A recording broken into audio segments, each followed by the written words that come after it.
All right, we're gonna go through the turn on, basically startup process. So flip this on.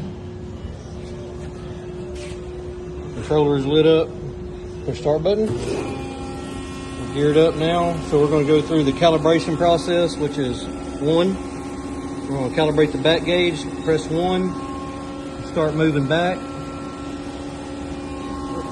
Oh, hold on. We got to go down here to enable gauge. There you go.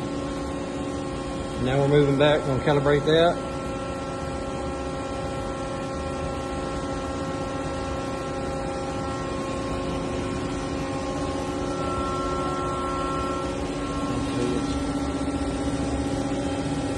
It'll come back to me here.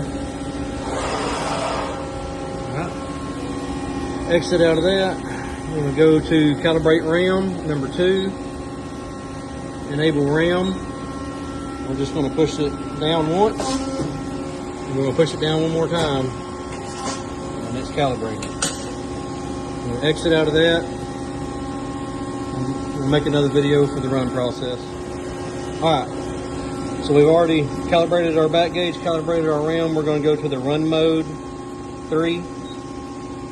First job in there, looks like it's just a 1 part 1. See if we can find something else. So we'll go to job 02. This is a 3 part 1 bend. So I'm going to go down here to foot control.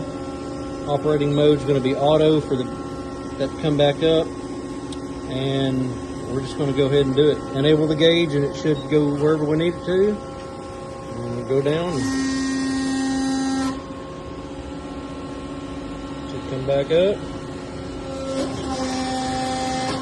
Alright, so the gauge moved to its second bend. Go down.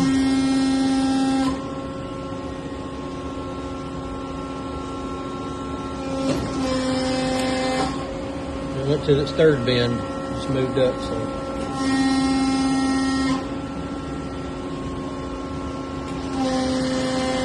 It should go back to the first bend. So everything works as it should. It's in perfect condition. We've got some junk kind of stacked up on this side, so there is one gooseneck die there that we got with it. That will go with it. Everything I've got for it will go with it, but as you can tell, it's a 4-way die on the bottom and just basically a straight for like 14 gauge steel is what we used it for. 8 foot all the way across.